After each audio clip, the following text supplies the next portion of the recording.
William and Catherine stood just beyond the gilded columns of Buckingham Palace, their eyes glistening as whispers swept through the assembled crowd. For weeks, the palace press office had rehearsed the announcement in hushed tones. Now, in the cool London evening air, the truth emerged.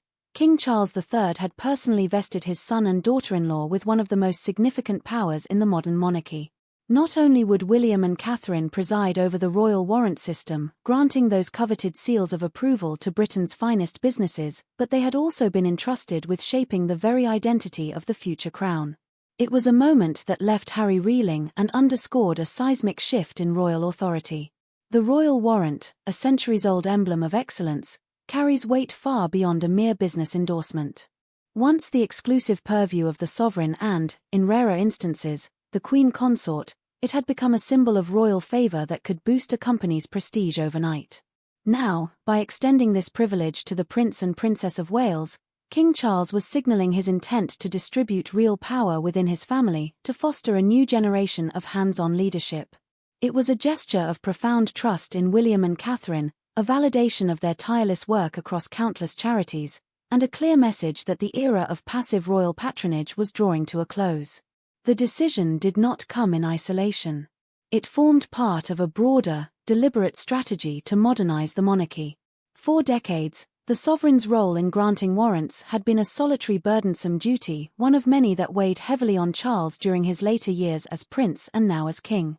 By delegating this function, he alleviated that burden while elevating William and Catherine's public roles, transforming them into active champions of British industry, innovation, and sustainability. From early 2026 onward, we will see by appointment to their Royal Highnesses the Prince and Princess of Wales emblazoned on everything from handcrafted leather goods to experimental food producers, underscoring the Wales's emerging status as de facto commercial ambassadors for the crown. For William and Catherine, this power carries as much symbolic significance as practical utility. Their tears of pride, caught on camera by the palace photographers, spoke to the depth of responsibility they felt.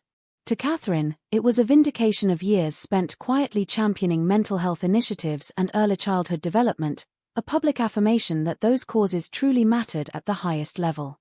For William, it was an opportunity to fuse his passion for environmental stewardship with the monarchy's ceremonial heritage, guiding businesses toward sustainable practices under the royal banner. Together, they will review applications, scrutinize corporate governance, and ensure that only those enterprises committed to excellence and ethical stewardship receive the warrant. In doing so, they cement their roles not just as figureheads, but as active guardians of British tradition in a global economy. Yet while William and Catherine embraced this newfound authority, Prince Harry found himself on the outside looking in. His recent appeals to the king for restored influence and financial reconciliation had been met with pointed courtesy but no real openings. By contrast, his brother and sister-in-law were being entrusted with new essentials of royal patronage. From his vantage point in California, Harry watched as his own royal credentials faded, no longer a counselor of state, the Her Royal Highness style removed, military honors returned. He remained the Duke of Sussex in name only, his once central place in the firm reduced to a distant echo.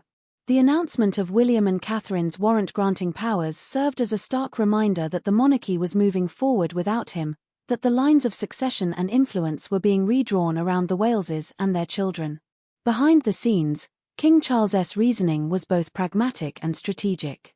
He recognized that the monarchy's survival depended on relevance and adaptability.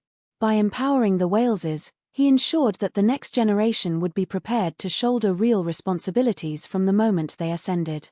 It also aligned with his long-expressed vision for a slimmed-down monarchy, one in which senior working royals carry substantive duties, while extended family members assume private lives. In the king's mind, the Sussex branch had already carved out its private path. Now, it was time to institute a formal separation, not out of malice, but out of necessity. The palace's official statement underscored this sentiment. Their Royal Highnesses are honoured to celebrate British enterprise through the royal warrant system, it read, and to uphold the highest standards of quality and sustainability. It went on to highlight that existing warrant holders would need to reapply by the end of 2025, ensuring a seamless transition to the new regime. The implication was clear: Business as usual would soon be business by royal appointment under William and Catherine's watchful eyes. Public reaction was swift and varied.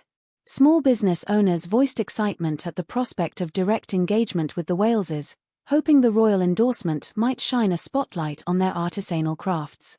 Environmental groups cautiously welcomed Catherine's involvement, anticipating that her passion for conservation could shape more sustainable warrant decisions. Meanwhile, Republican voices on social media saw the move as an overreach, another sign that the monarchy wielded undue influence in commercial affairs. And in the corners of royal watching forums, the chatter turned to Harry. Could he ever regain such sway? Would his children Archie and Lilibet ever see a royal warrant in their lifetimes? As we look to the future, two parallel trajectories emerge.